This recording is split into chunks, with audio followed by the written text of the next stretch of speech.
What the hell are we supposed to use, man? Harsh language?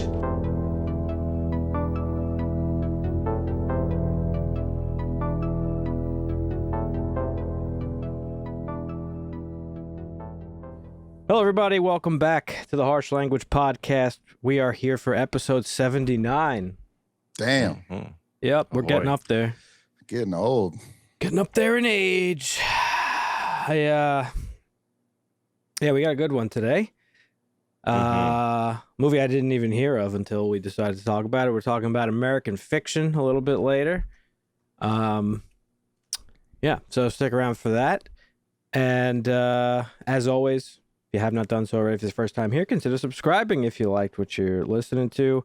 Check out all of our links. Get in touch with us over on Twitter. You know, all the usual business. Do all the stuff. Mm-hmm. And we would greatly appreciate it.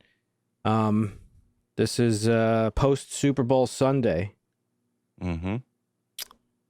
How was your guys' weekend? The most watched telecast in history. Is it? Yep. Damn. Like Super Bowl or just thing The in average general? 123.4 million average viewers across all platforms, not counting the sailors, of course. And then I think 202.4 million watched all or part of it, which is up 10% from last year. So, Damn. Can't believe people actually give a shit about football. That's the T-Swift they effect. got right that there. Tay boost. Yep. They Yeah. got the Swifty boost. That's why people hate her. I'm going to go ahead and say it was all a conspiracy. Like, Yeah, you this didn't whole know? thing, her winning the Grammy was to boost the views of the fucking Super Bowl. All this was a big fucking conspiracy, and now they got the most watched telecasts. You're not even going Shout deep out enough, to Joe Marvin. Biden's Twitter. That tweet was fucking good. Yeah. A lot of people were complaining about it. I thought it was clever. Marvin, Once you're I not figured going. out what it was. You're not going deep enough. This is all a conspiracy to get Joe Biden reelected and give our nation's young women the COVID vaccine. I didn't even think about that. Yeah, that's right. You didn't think about That's it. That's how they win. Yeah. Yeah. No, Taylor Swift, she's the most powerful person alive. I've been seeing some clips going around. It's actually kind of funny. I don't really give a fuck about Taylor Swift. I think her music is pretty good, actually. But I don't give a fuck who she's dating or why. People are making like this whole big thing about it. I don't give a fuck. Don't care. I about like any some of of her it. songs, but I think football's couldn't tell you. boring. I couldn't tell you a song off of her most recent album. No, neither could I. I mean, but her songs are catchy and poppy, and that's like I think her songs are good. But I just think it's funny that like people are latching onto like the hate train because it's like clearly because she's a fucking billionaire, a female billionaire for one, who is like she paid over $55 million to give her workers like bonuses. Other billionaires are like, don't do that. That makes us look bad. Mm-hmm. No, she's dope. And she's activating a bunch of young people to vote. And if you don't like her politics, sucks to suck, I guess. But I think that everybody who has a big platform such as hers should use it. So yeah, anyhow, don't give a shit about Taylor Swift. I did see a lot of funny clips from the Super Bowl, though, of like random out of context shit. There's one of her talking to, I guess, like the CEO of, I don't know if he's the CEO. He's like the guy who runs the NFL or something. And it looked like a heated conversation. So everybody's saying like she was pissed that they like made it all about her or something. I don't really know. There was another one of Leonardo DiCaprio allegedly doing cocaine, but he's like clearly just texting and then he like does this. So I don't know. That's another like weird one I saw. But yeah, I don't know. Yeah, lots of good memes from last night. I don't really care about the Super Bowl. Never have. I don't like football. The commercials are usually overrated and it like it's like a glorification of capitalism. I know you like that shit, Dusty, so I know you're all There was a couple good ones, but most of them were pretty bad. It seems like they're just overdoing it. Although I do give shout out to like the trailers. Like they're starting to change their stance on that. Instead of paying, $25 million to run a 2-minute trailer, they'll run a 30-second trailer that cost them $7 million and say go to YouTube and watch it, which is pretty clever. Sometimes they drop like a hot trailer and sometimes they do have some good commercials that like are nostalgia bait things. But the one we talked about like a week or two ago, the one with fucking Patrick Stewart and like Sir Patrick, and fucking hey Arnold and shit, that was fucking genius. That was great. I don't know of any commercials this year. I didn't really pay attention, but let's talk about the thing that we were all waiting for, folks. That is Deadpool and Wolverine. The teaser trailer premiered. And I fucking hate Twitter, man. People are like, this is it. This is going to save Marvel. I've seen some commentary that's like that joke in the beginning where the TVA has like their fucking pruning fucking devices, right? And he's like, whoa, boys. He's like, is this supposed to be scary? He's like, I've done pegging before, but Marvel hasn't, right? And he like... Now, obviously, if you know comic books, that's Deadpool's shtick. He breaks the fourth wall, right? Mm-hmm. There's another character that also breaks the fourth wall, and she just recently had a show on Disney Plus that wasn't very well received, and that's She-Hulk. And the people that were shitting on She-Hulk for making the same fourth wall breaking jokes are now praising this as like the savior that Marvel needs. I think it's a little hypocritical and ridiculous because it's the same fucking thing. Maybe his joke was obviously a little dirtier than what they were doing on She-Hulk. Yeah. But it's the same fucking thing, people. I don't know that it's all reduced down to just that. I think, well, Deadpool 1 is rated R. Well, so adults can enjoy it. And No, you're misunderstanding. I'm talking about just that particular scene. Oh, yeah. Yeah, that's stupid. People are lauding this as the savior because, yeah, of course, their shit has been lackluster lately. Deadpool 1 and 2 are very popular.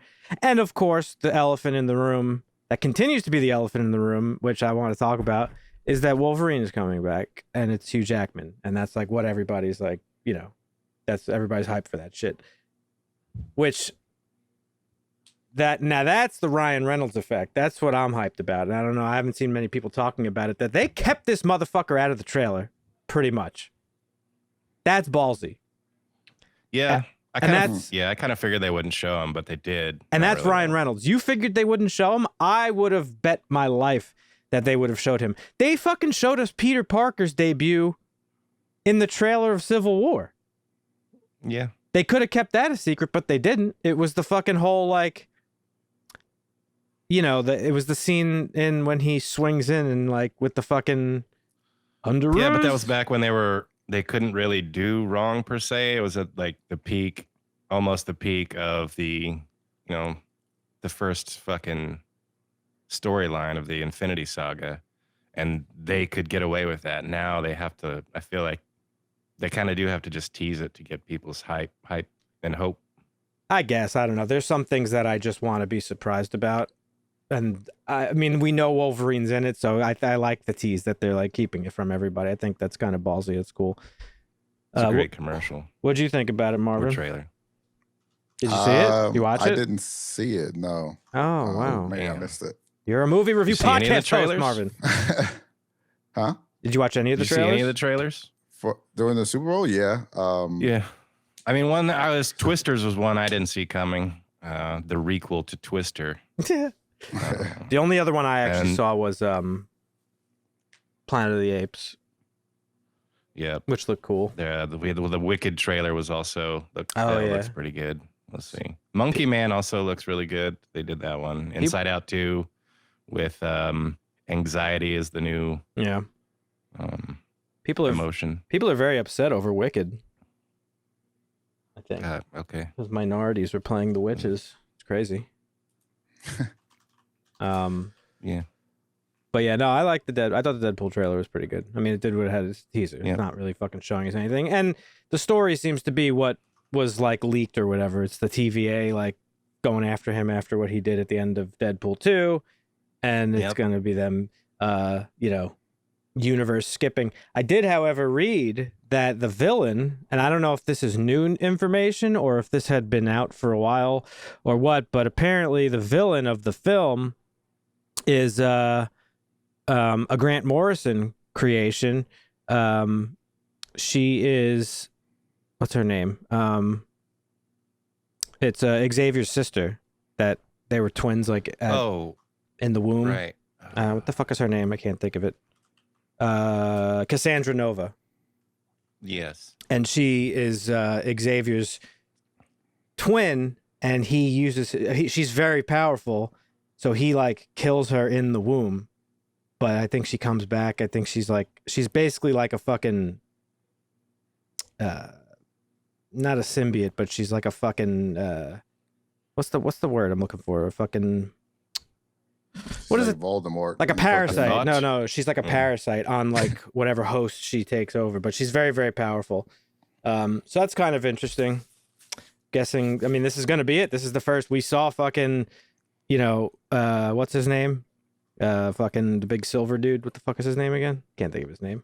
Colossus. You know, so this is it. This is like X-Men in the MCU. This is what we've all been waiting for. So Yeah, it opened up with all his Pretty old friends exciting. there. Yeah. What I'm kind of, I would love to see Daredevil do a joke on the DC.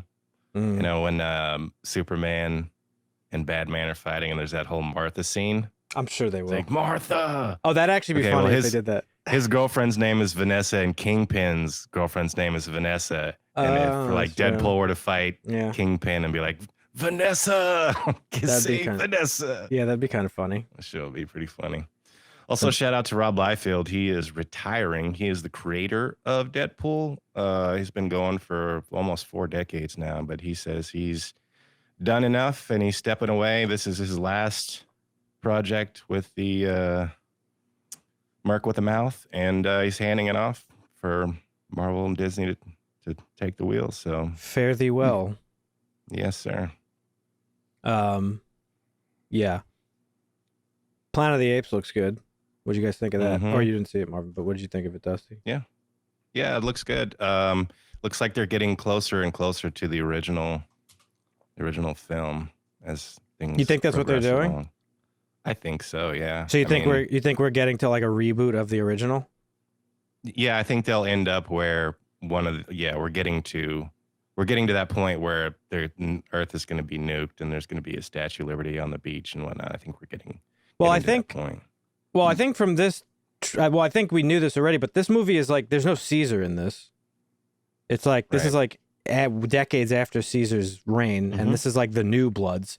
So I think this is like the old Caesar like people versus like the new young Thundercats coming up. So yeah, maybe you're right. Maybe we will get to like, I mean, this seems like an ape civil war type of thing going on, which will lead to like the destruction of Earth. But like, where are the humans in this? I don't know. Because I don't think the original ever dealt with like the pandemic, the avian flu, whatever, not avian flu. What did they call it? It was the like the monkey version of that. I forget what it was called. Yeah. So I don't know if mankind is like wiped out, but that'd be interesting if because there was actually like an Easter egg in the original one of the Charlton Heston character. Like I think during that film, the first Planet, what was it, Rise of the Planet of the Apes or whatever it was.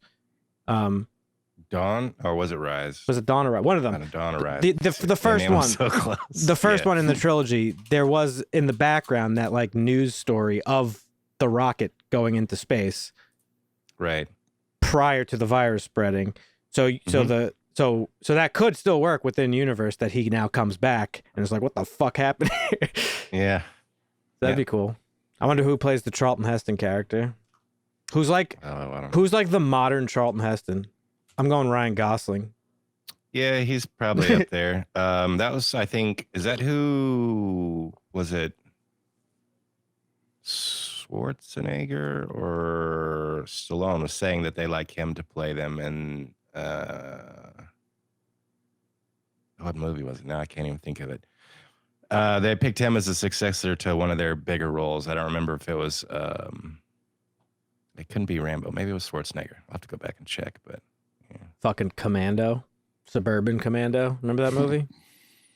Nope. I saw Kogan. Never mind. It's neither of them. You never saw that?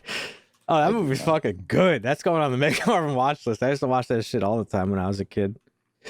Well, you know I don't fuck with Hulk Hogan, so. Listen, I don't now, but this was back then. This is before he dropped the N-bomb, right? So I'm absolved from any issues, you know? Undertaker's in that shit too. Like, that was like year one Undertaker. He's a fucking baby in that shit. Oh, wow. Yeah. How about shows and movies? You guys watch anything this week other than what we are talking about today?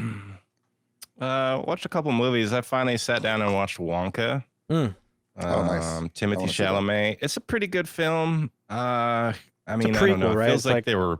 Yes. He basically gets into town and is trying to open up a shop.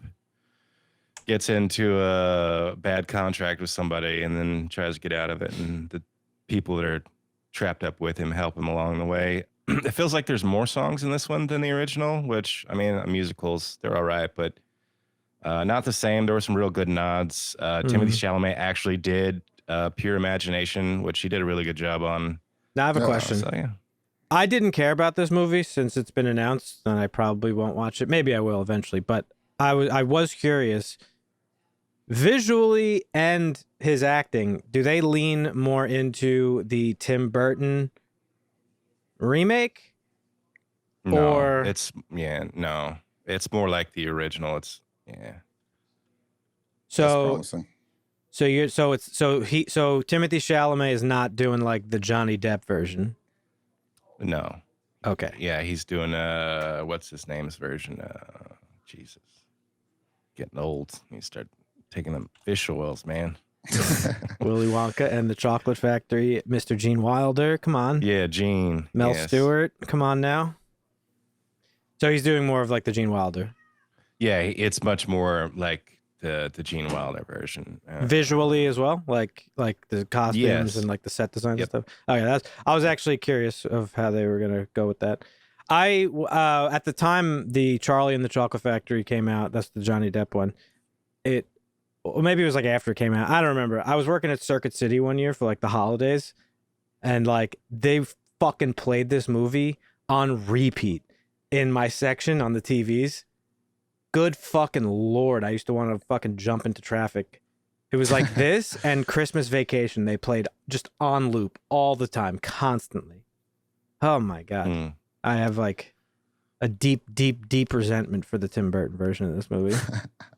Yeah, I wasn't a big fan of that one either. I saw an interesting take on Twitter the other day. You know how Disney has When You Wish Upon a Star? That's their jingle for basically anything and everything. Sure. Somebody was saying, why doesn't WB use Pure Imagination as their jingle? Because that was written and first performed by Gene Wilder in that movie. So that's like theirs. That's fair. Oh, wow. Would be smart thing to do, but totally. WB. A lot of people are not happy with them right now. Did you guys watch well, what else did you watch? Did you watch anything? You said you watched a couple movies. Yeah, I watched what was that movie called? Cult Killer. This was Antonio Banderas, and I can't remember her name. I gotta look it up. Dusty be watching all the fucking 5 rating movies on IMDb when they come out. Alice, Eve, and Antonio Banderas. He's like a investigator, and he finds this girl, and he trains her in the ways, and then he gets murdered, and she goes into it and finds out that it was like a weird fucking sex cult in the town that is the reason, and she goes on this mission to find everything. It's all right. I mean, it was an interesting one. It's better than some of the stuff Antonio's done lately, but I mean, I couldn't name a movie he's done in the last like 15 years or something. I don't know. How about you, Marvin? You watch anything? Yeah, I've actually been watching Bass Reeves. That's good. How is it? Yeah, I'm enjoying it. I'm 4 episodes in. Nice. Yeah, I'm enjoying it. So put X-Files on the back burner then. Yeah, for now. Okay. Well, I'm glad you're liking it. Are you caught up on True Detective? I know you said you had started watching it. We watched 2 episodes, but we haven't caught up on there's 2 more now. Yeah, last night was the 5 was the last one. Banger. Yeah. Oh. Was it a banger though? I'm not gonna say no spoilers for Marvin. I mean, my complaints about the last one was it was a bit of a slow episode and it didn't really go too much in the investigation. This one revealed a lot more and thus like pushed us forward further. So that's what I like in this kind of story. So well, I was waiting to be mad, but now I think I'm a little pissed because it's 6 episodes, which is nothing, which is surprising for HBO. Yep. Usually they do at least 8. And like, I just don't think the show is, I don't think the writing is that good, if I'm being honest with you. Like, it's painfully predictable, I think. And this 5th episode... it seems to be an homage to the first season almost. Like, are they trying to bring it around or are they just trying to requel the first season? I don't know. I mean, she said she took inspiration from the first, and as I told you last week, what's his name had some problems with it. What's his name? He said some fucked up shit. The dude who wrote Nick Pizzolatto, apparently, allegedly, he said some fucked up shit about it. He was like, I had nothing to do with this. Yeah. But here's, like, that's not my problem with it. I don't care about anything creatively. It's just like, I don't, like this whole time, you keep saying it's slow. I don't care if it's a slow burn. That doesn't bother me. It's just like, I've been waiting for like stuff to happen, and then like they've ended every episode on some like weird fucking supernatural thing that I know is going to go nowhere because I know that's what they're doing. They're just playing with the audience and shit, and it's not paranormal or supernatural. It can't be, obviously. And like, I don't know. It's just like, what's the point of doing that then? Because it goes in, it doesn't lead to anything. Walking Dead formula almost, where no, worse than that, because it's like I can't even think of like like a thing to compare it to, but it's just like the one episode ended with like the fucking zombie dude like getting up and like, it was like something out of the fucking thing.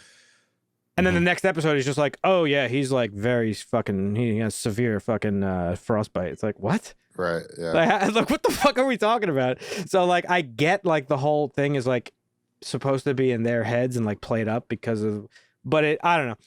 So that kind of bothered me. And then this episode was just like some of the writing. I was just like, it kind of just struck me mainly with like Pryor's wife. This isn't a spoiler for you, Marvin, because you've been watching the first 2 episodes. She's basically just like annoyed that he's a cop and like has this case that he's working on. And that's like the fucking cookie cutter. That's like the most cookie cutter like cop wife dynamic ever in media.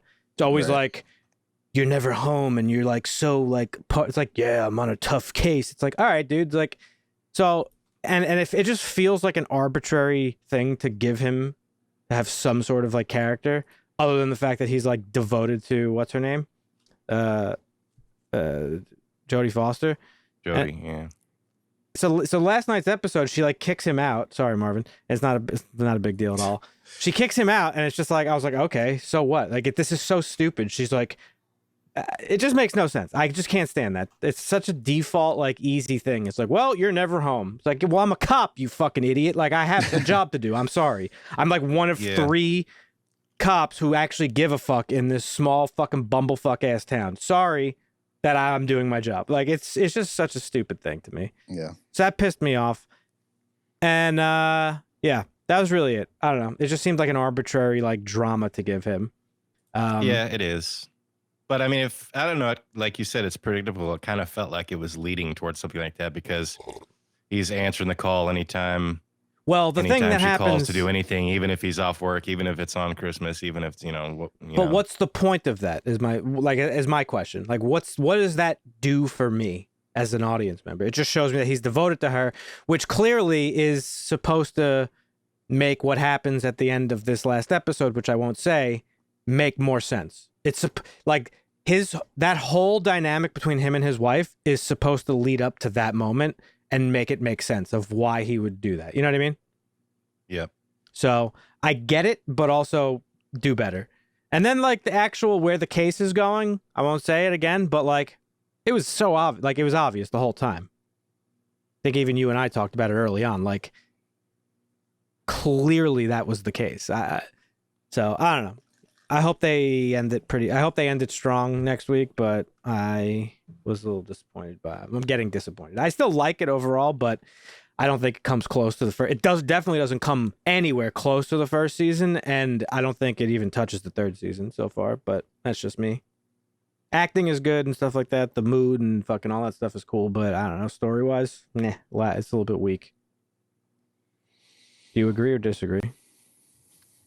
I mean, I'm liking the way where it's going. I mean, it's all right. It's not, again, it's not we all agree, well, you and I agree at least, that the season 1 is some of the best television that was ever done. And it's going to be hard to top that. Oh, I'm not expecting it to be topped. They're trying to recreate it somewhat, but they're just falling a little bit short. But it's not like I am upset about the show. I'm enjoying it. Like I said, there's some slow parts that I found a little bit boring and unnecessary, but yeah, I'm still interested on where it's going to end, even though I kind of know where it will. Maybe they'll throw a twist on us. Who knows? Maybe it is supernatural. Dan.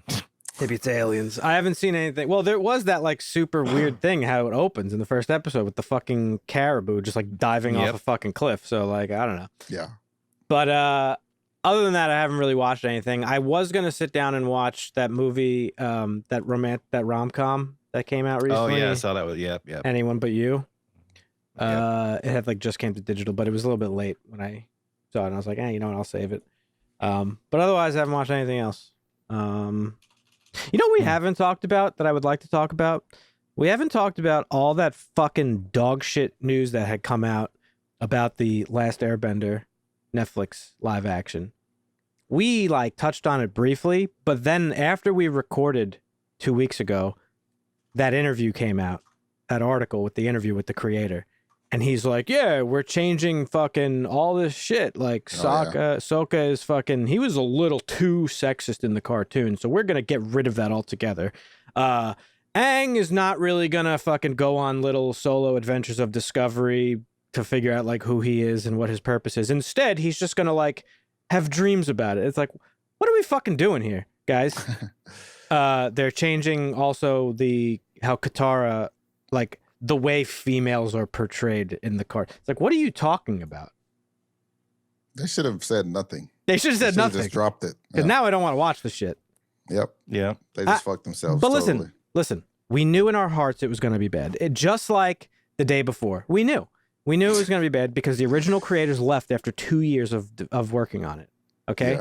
Yeah, and they were open. They were like, we left because of disagreements with Netflix. Netflix needs to stop fucking meddling because they don't put out good stuff. Okay? So this is just going to be a Witcher all over again. I guarantee it. Because The Witcher, especially season 2, is some of the most is some of the biggest bastardization of characters that I've ever seen. Next to like Man of Steel and like Zack Snyder's Justice League. Okay? Wasn't it first season? I thought we agreed that it was like, of Witcher? It was okay. First season was good, but first season was good because it followed the books. Yeah. The only thing that wasn't good about the first season was that the fucking Nilfgaardian armor looked like nutsacks. Other than that, it was good. Yeah, they looked like shriveled little ball sacks. It was crazy. And then the second season was fucking wild. They got fucking Vesemir trying to kill fucking... Well, you played The Witcher 3. You know who Vesemir is, okay? Yes. They had this motherfucker trying to kill Ciri in season 2. Fucking Yennefer was like trying to kill Geralt. And I'm just like, what is going on here? This shit is whack. Yeah. And this is going to be the same thing. It's like... That's why Henry left. Apparently, he's super stoked about the Warhammer 40K project. I see like constant news about him being super excited. So that's funny. That's cool. Funny little connection between the Super Bowl and Henry Cavill. Henry Cavill posted a picture on social media with like a Kansas City Chiefs shirt on or whatever. And somebody on Twitter, one of like the Zack Snyder people, they like their whole goal is to be like, wow, Henry Cavill was like so devoted to this character. How dare you fire him or whatever, or don't ask him to come back. And somebody posted that picture of him, and it was like, wow, he's rooting for Kansas City because of his ties to the character of Superman. And I couldn't ignore it. I was like, the Chiefs are from Missouri, you fucking moron, not from Kansas. Yep. Like, I was like, it was the funniest thing I've read in like 6 months. It was great. So thank you for that, whoever you were on Twitter. Yeah, I mean, that's a common ignorance though, because Kansas City is on the border in both states. No, I get it, but just the fact that they were trying to like build it up as like, oh man, he just loves Superman so much that he would love his team from Kansas. Yeah, okay. No, they thought they were saying that's something. Missouri. Sure. Yeah. No, it was funny as fuck. What else were we just talking about before that? Airbender. Oh yeah. I don't understand. What's the like? It's just I'm just so sick of this shit where it's like, again, I've said it before. I get it. If you're like a writer and an artist and you like fancy yourself a creative, you want to like make your own shit and put your own voice onto something, but like make your own thing. You don't have to adapt something that already exists and then change it, especially when you're changing it for the worse. The fact that the changes that they are talking about with this show tell me that they never watched the cartoon. Mm-hmm. Meanwhile, the creator, the guy in charge, is like, oh, my kids are fucking huge fans of The Last Airbender. Let me tell you something. I've said this before. nothing sends me running in the opposite direction other than when somebody says, I'm a huge fan of that thing. There's no greater show that it's going to suck balls if they say, I love it, that's why I'm doing it. Okay, I'm out of here. Thank you. You know what's worse than the person saying they love it? The person saying that their kids love it. Oh, yeah. That means they have absolutely no idea what the fuck is going on. Like, how do you... okay, so it's like... I need to just break it down for a second. They said Soka was a little... Some of the stuff was a little too much. And Soka, in the early season, the first season, is like... I wouldn't say he's outright sexist. He's just an immature dude. Okay? Yeah. Mm-hmm. And the whole point of his character... Dusty, you've watched Last Airbender? The cartoon? Yeah. Oh, okay. Yes. So the whole point of his character is to grow into a man and a warrior and a leader. And he learns that like pretty fucking quick. It's not like he's a sexist the whole fucking series, okay? Yeah. Yeah. You learn lessons that make you a better person. That's great character building. Yeah. The way he treats women is like paramount to his character growth in that show. Not only that, right. It teaches fucking young little jerk off kids how to behave towards women and like just peers in general, okay? So you're stripping that of the character. Now what is his character's journey? I don't fucking know. Soka. No idea. And then Katara, it's like, oh, the roles of women need to be like reevaluated for modern times. Why? She was a strong fucking bitch in that show. Yeah. She's a fucking waterbender. She teaches fucking Aang, the Avatar, how to waterbend. What's more badass than that? She's a leader. She goes on in fucking, what was it? The Legend of Korra even to like completely like expand the water nation and like all this shit. Like I don't understand how you could watch The Last Airbender and think these things about these characters. So I don't know. This show is gonna be fucking. It's cotton candy for fucking TikTok brains. I guarantee it. I can't wait to fucking hate watch this shit. Not only are they like neutering the character development, they're like completely like butchering their origin of like where they come from. Like they're from like the small tribes where obviously as someone like Sokka where all the men were sent off to war and you're like the only male figure there. Like obviously you're gonna have probably some type of whatever to you. Resentment. And same thing with Katara. She's like in this small village of women where just like in today's society or, like years ago, a few years ago, whatever, where like there's like these gender roles or whatever, like they play out in the show the same way. And they're just kind of like trying to get rid of that. Like it doesn't exist. Like it's just not a real thing. So I don't know. It's weird. They don't, which is funny because like the American fiction is kind of deals with that sort of stuff a little bit, but I don't know. I just think it's silly. And then so like stereotypes. Yeah. So then it's just like I don't know. I have zero hope for it, and it's like what are they? Well, so then the thing they said with Aang was like, oh yeah, like I forget exactly specifically what they had said, but I think they were talking about like. When he takes his little solo trips, remember when he like goes and meets the turtle, which like teaches him how to do the fucking thing that he does at the end, like the finale, how he fucking chooses to fucking not kill the fucking Fire Lord, but instead just fucking like strip him of his power or whatever. Like, how are you gonna cut that out of it? Like, I don't understand how that's gonna work. Okay, they're trying, like we said, they're trying to stuff it all into one season. Or something like I don't understand why they're trying to stuff it all in one season. Why they're trying to rush to the end, and who knows? They should have took a page from the people that did One Piece, which is an anime. Yeah, I haven't watched that adaptation. I have not watched it either. It's like 1-to-1 though, so it's like why are you trying to change it?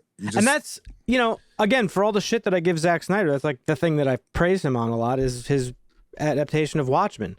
While he's like stripped it of all its color that the comic book is known for, because that's what he does, and he slow-moed the fuck out of it. For the most part, he still gave us he still gave us a 1-to-1 adaptation of the comic book. And that's what, if you're going to adapt something, that's what you need to do. Okay? Especially if it's already so good. It's not like it's fully fleshed out, like everything's there. And it's not like The Last Airbender is like not well known that you could just like, just put your own spin on it. It's a wildly popular show. Yes. For a variety of audiences. I watched the shit as an adult. Mm-hmm. Yep. So, I don't know. That's fucking, it's going to be crazy. And like, that's just scratching the surface. They probably didn't even mention like all the other stuff. I wonder, like, I bet you, how neutered is like the relationship between Iroh and fucking, what's his name going to be? Like, Yeah. it's like, Zuko. Yeah, Zuko. They clearly don't understand. And Zuko like, and his sister even. Like, yeah. everything's going to be fucked up. And their relationships especially with their father. Yeah, their relationship with with their father. Ozai, yeah. So that was an awful like relationship to be looking at. Yeah. You know, looking in. So they like clearly don't understand character development and shit. So I don't know. We'll see. Not looking forward to it, but I am looking forward to hate watching it. I can't wait to talk about that shit. But yeah, so that's pretty much that's been my week, and I guess any news, Dusty? What do you got for the news this week? I haven't really seen anything that crazy other than we've got a little bit of stuff. Some bad news actually may be coming down the pipe. The IATSE, which is the International Alliance of Theatrical Stage Employees, will not extend their deal with the AMPTP and are ready to strike as necessary.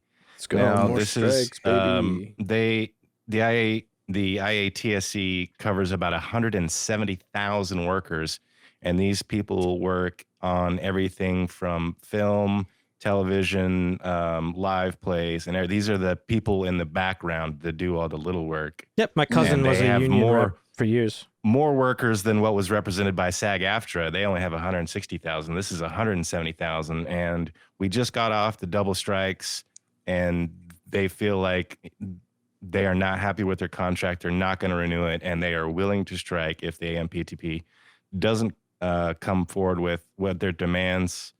So we may be right back where we were 6 months ago, guys. Nice. Well, yeah, we may be at another standstill. I don't think Yahtzee would halt like production of things though, the way the writers and actors strike did. They're striking. I mean, unless they're hiring scabs. Well, no, but I'm saying no. Well, filming would be halted, but I'm saying like writing and that like pre-production stuff will still go on. Yeah. Yes, but actual production would halt. Yeah, no, for sure. Yeah. So I don't know, and like, you know. Well, maybe not because, well, I don't know how much I can. In that sense, like, what is it? What's The Last of Us season 2 started filming production today. That was big news this week. Can we talk about that real quick? There's we don't know yet if Jeffrey Wright is going to return as the character he played in, I forget the character. Jeffrey Wright was in play the second The Last of Us. No, he was in the game. Was he? He was what was the character? I didn't play the second one, so I don't. Isaac Dixon is the character he played in Last of Us 2 in the game, and he said, I don't know, maybe he did not confirm or deny whether he's going to be actually playing Isaac Dixon in the show. Who the fuck was he? Oh, he did the mocap. Yeah, but I'm looking this guy up. I like literally don't remember him. Yeah, like I said, I didn't play the game, but somebody asked him about it, and he says, I don't know, anything's possible. But I mean, did he do the voice too, or just the motion cap? I'm pretty sure he did the voice. Probably did the voice too. Yeah. So. Well, last week, speaking of Last of Us, last week you had reported on the probably accidental posting of what's his name. Yep. No, that was a funny one because the next day it was like confirmed. Yeah. What was that in reference to? Thinking of. I don't know. Dusty seems confused. Last week he reported on the fact that the what's his name, Pedro Pascal's like profile. Yeah. Oh, that's what it. Yeah. Oh no, but that was not for the. No. That was not for The Last of Us. No, I know, but you mentioned The Last of Us, and it made me think of Pedro. Oh yeah. Yeah, sorry. So Dusty, go ahead. So SAG-AFTRA had Pedro Pascal as starting production on Fantastic Four soon in his bio on their website. So if you go to SAG-AFTRA, it was there. After being reported on, it was immediately removed.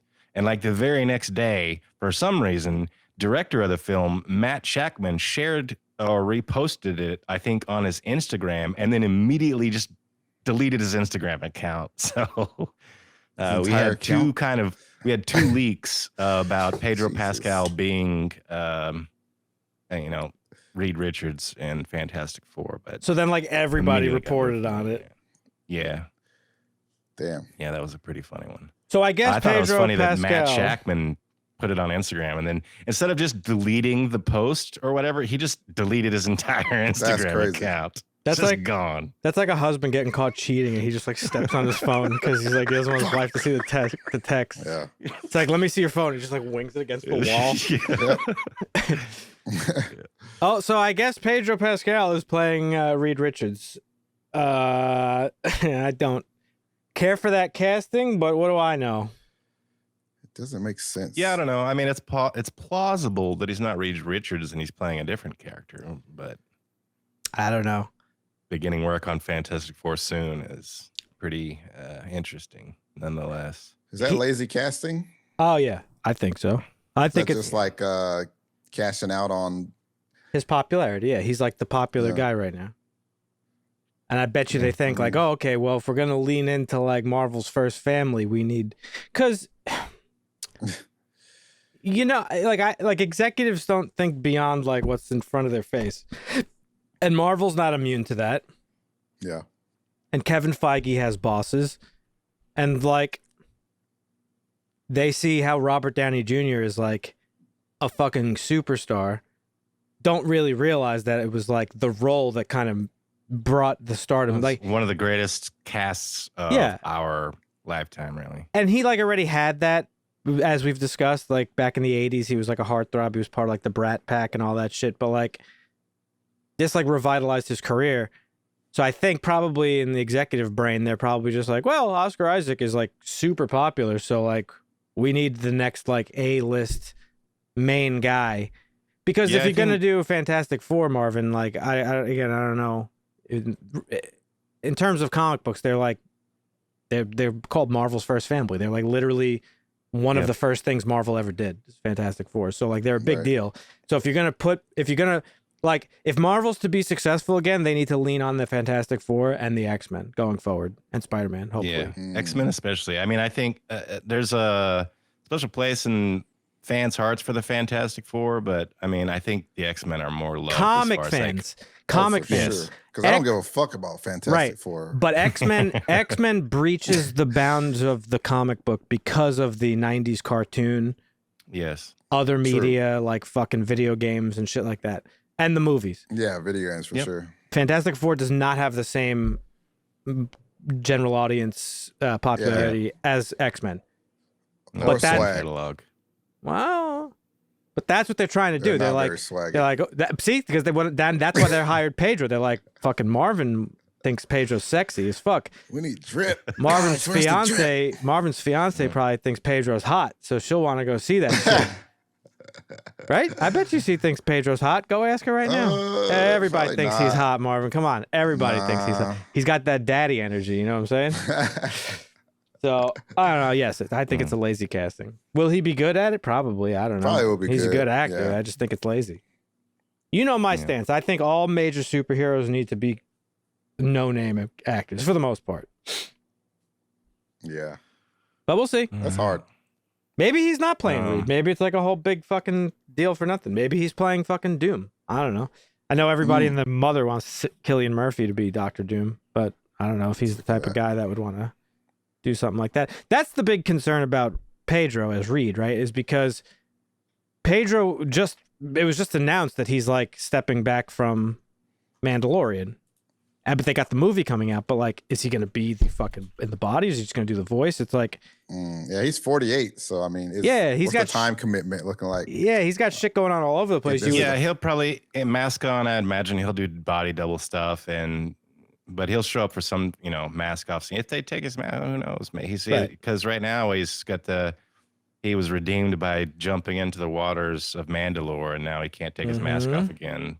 So we may not see him maskless again. Who knows? But the hope would be that, if you're going to start with Fantastic Four, that these guys are going to be around for at least 10 years. That's how long fucking Iron Man and Cap and all these people were around for. Yeah. So I don't know. We'll see.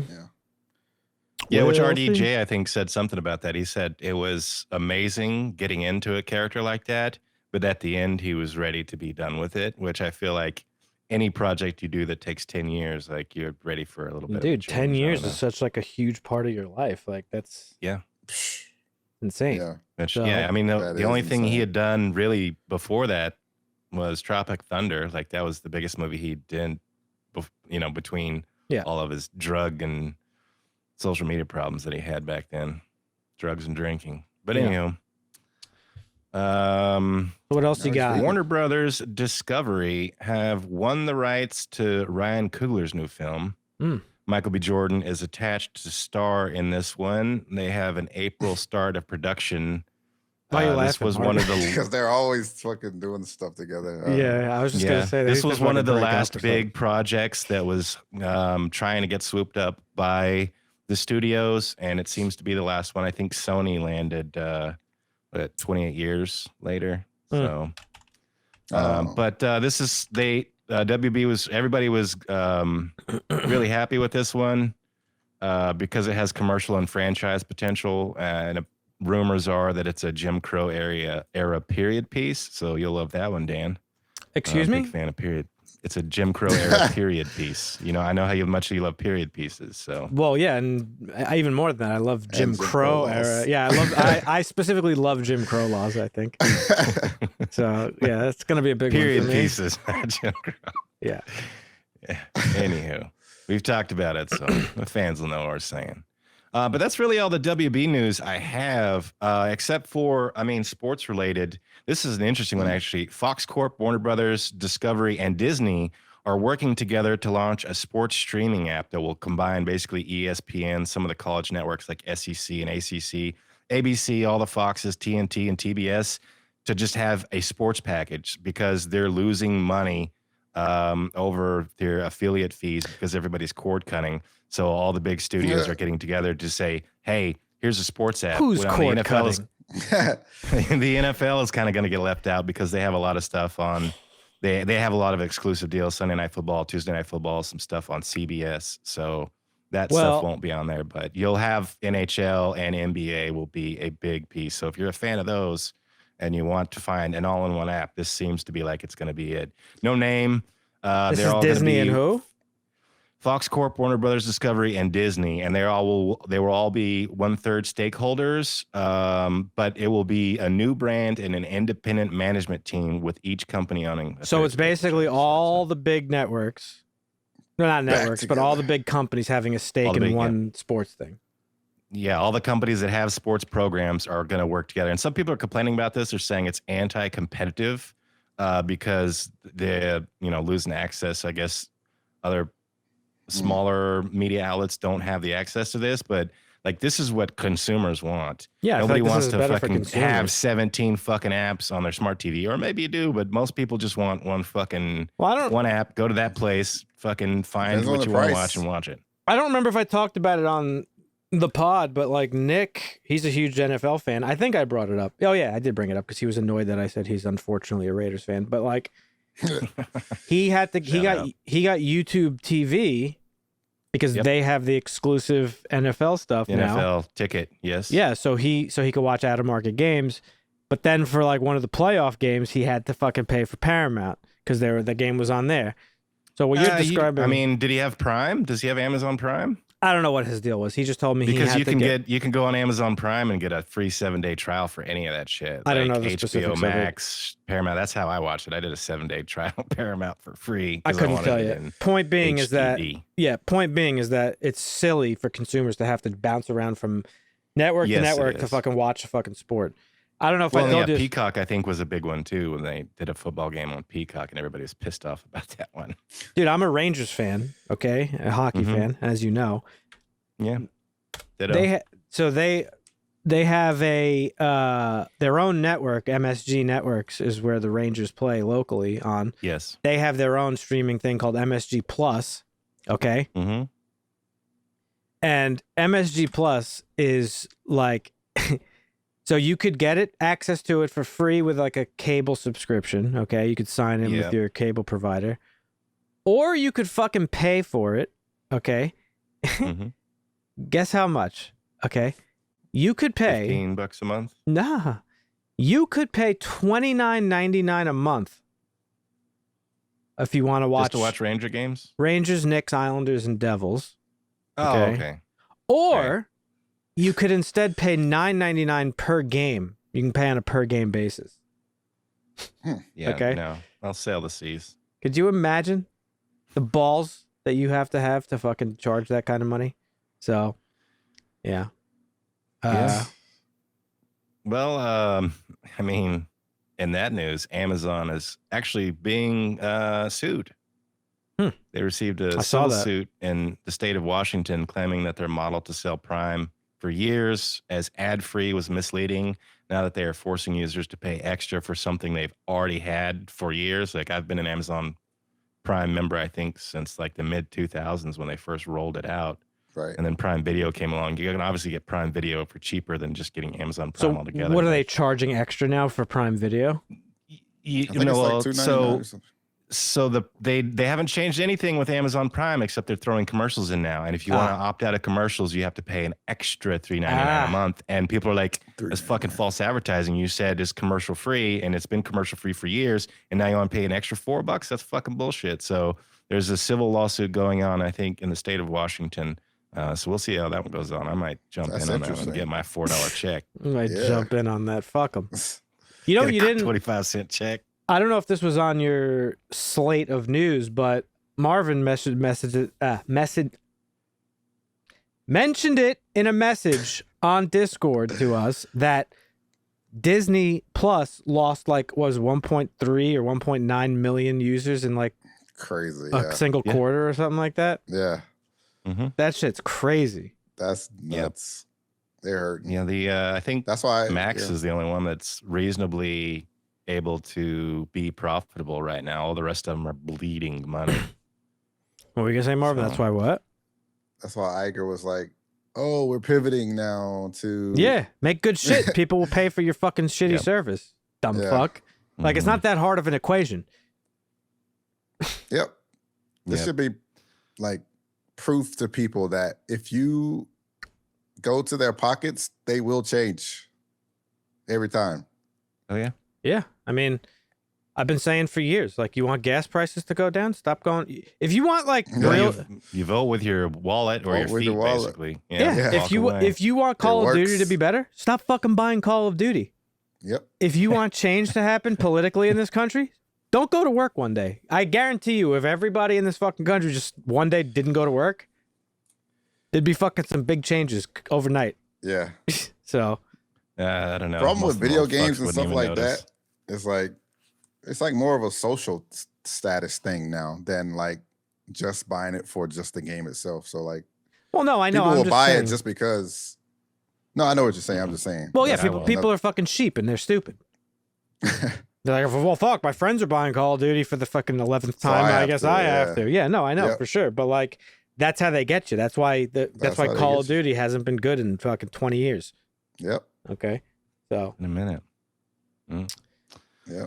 What else you got for us there, Dusty? Speaking of lawsuits, I don't know if you guys saw this one. A while back, Elon tweeted out that if you had been fired from your job for posting something on Twitter/X, he would fund your lawsuit. And at the time, the most popular one from Twitter users was pointing out the Gina Carano situation. Now, she did not reach out to them. Apparently, he hired a lawyer that reached out to her. And so now Gina Carano is suing Disney and Lucasfilm for speech violations, I guess. I don't know. I don't know if this lawsuit's going to go anywhere. I just thought it was fascinating that came to fruition. So I'm about to come in we'll hot. see what comes. He loves throwing away money. That's what he loves. Yeah, he does. I'm about to come in hot, Marvin. Okay. I need you because you're gonna. I need this to be a short because this will fucking get views. This dumb bitch.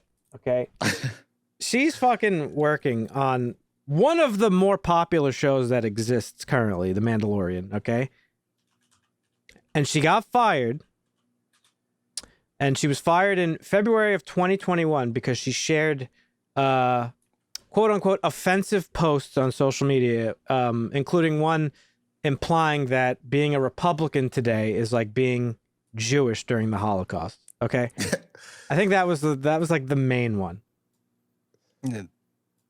I mean, you could say it implied it, but it didn't really. I mean, whatever you say. The crux of the conversation, though, regardless of what she said, is this whole, and Elon's part, this whole like imaginary war on free speech that people think is happening. Okay. There is no war on free speech. Okay. Number one, you're an idiot if you think that. And number two, here's the big mistake that a lot of people seem to not understand, is that free speech does not mean that you are entitled to be free of fucking ridicule or fallout from something that you say. You could say whatever you want, but you're not free from dealing with the consequences of that. Okay? So a company like Disney has the right to fire somebody who says something that they deem is problematic. They have as much of a right to do that as she has to say the thing that she fucking said that they don't like.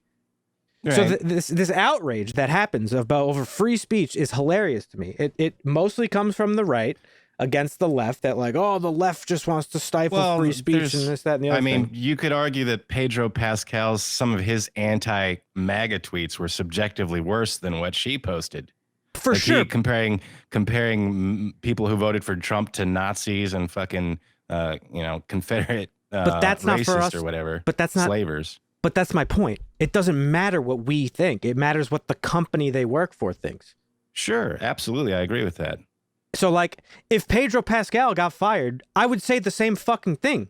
Yeah, no, they have a right. Yeah, like, they have a right to fire you. State. It's the same thing with, like, the COVID vaccine bullshit, where everybody was like, well, I can't, my work isn't allowing me to fucking work unless I have the vaccine. Yeah, that's their fucking right. They own the company. They can do what they want. If they want you to have a vaccine, that's it. That's that. I like, it's, when I worked at Geico, I don't know if I've ever said that aloud, but I used to work for Geico. I think it's been mentioned. And I was in sales. I worked in a fucking cubicle, okay? I have tattoos on my arms. You guys have seen them. Part of their rules is that you can't have tattoos exposed. So I had to wear sleeves that were long enough in the summertime to cover my tattoos. If I breached that policy, I could potentially have faced consequences. Yes. Whether you agree with that or not is nobody's fucking concern. It's just their rule. Like, that's just the rule that they have. Same thing with, like, James Gunn getting fired. Do I agree with why he was fired? Not particularly. I think he said some dumb shit fucking 20 years ago. Who fucking cares? But it's Disney's right to fucking fire the guy.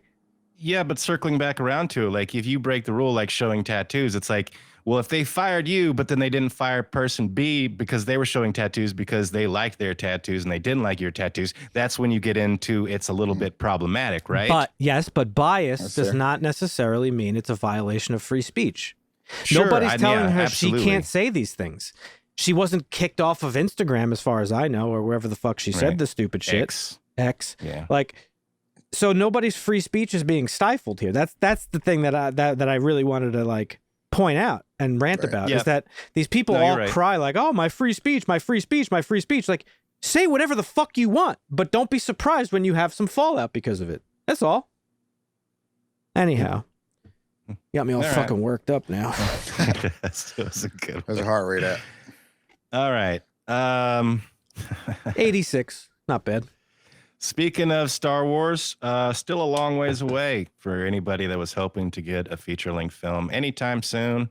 The next one coming down the pipe is actually Mandalorian Grogu. That will be the next feature-length film, but it's not likely to release until 2026, according to the Hollywood Reporter. So Star Wars films ain't coming anytime soon. We're obviously going to get some Disney Plus shows, Speaking I would of imagine, in the pipe. It's funny that we like out soon, right? The Sith show is coming out pretty soon. That one looks interesting. No idea. What were you saying, Marvin?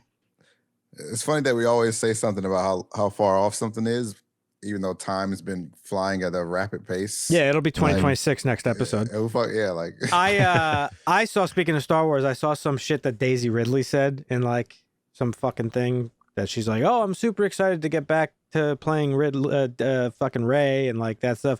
You know, I was really affected by, like, the negative attention I got when I played her, yada, yada, yada. It's like, I've seen this multiple times now where actors are like, oh man, like that role really fucked me up. And it's like, I'm not trying to say like, like you shouldn't be getting harassed by people because of a role you've played. Totally for sure. However, though, like you should probably go into it with a little bit of an understanding and a little bit of a thicker skin that like, hey, I'm entering a fucking franchise that is beloved by millions. And there's going to be some heated debate over whatever I'm doing in it. You know what I mean? Well, look at the Star Wars prequel. I mean, Jar Jar Binks and Hayden Christensen and all the hate that they got when that shit came out. And I don't agree with any of it. I'm not saying that. I'm not obviously saying that I agree with those things. I'm just saying, like, you know, have a bit of a thicker skin, man. Like, you can't be doing Star Wars and being like, yeah, no, this is going to be fine. Like, nobody's going to say a word. Dude, speaking of Jar Jar Binks, I went back and I was reading some of the Boondocks comic strips. Like from start to like current or whatever. And those during that, when the movie came out, was some of the funniest comic strips I've ever read. It was fucking hell. Because Aaron, I think Magruder, that's his last name.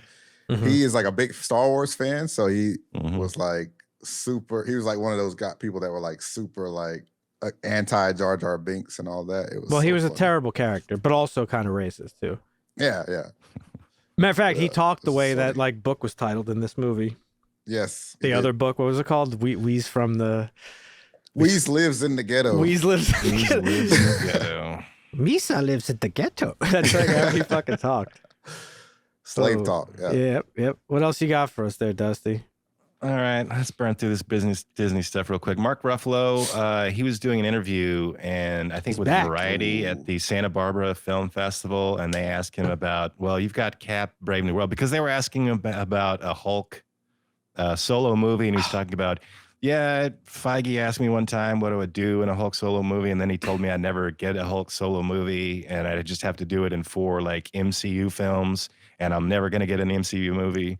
Well, which makes sense because they still don't own the fucking rights to it. Was it Universal does, I believe. But then the interviewer asked him, well, you've got Captain America Brave New World coming up, right? And he says, yes, I can't really talk about it, though. Apparently, he misspoke there, and he is not going to be in Captain America Brave New World. They issued a correction that one, which I thought was weird. Yes, I just read that. I just saw a tweet. Yeah. It's already been corrected that, he misspoke. He is not going to be in Brave New World. Maybe he is, and he accidentally opened his mouth. No, he has misspoke before. He's like notorious. Him and Tom Holland were like notorious for spoilers during like the Endgame stuff. He said after when he said pre Infinity War, they asked him on a talk show like, "Oh, what happens?" He's like, "Everybody dies." And then fucking what's his name who plays Falcon was like Anthony Mackie, like kind of saved it and like punched him in the shoulder and was like, "Come on, man, you're not supposed to say that." Or maybe that was what's his name? I forget who it was. No, it wasn't Mackie. It was Rhodey. Hemsworth? No, who plays Rhodey? Oh no.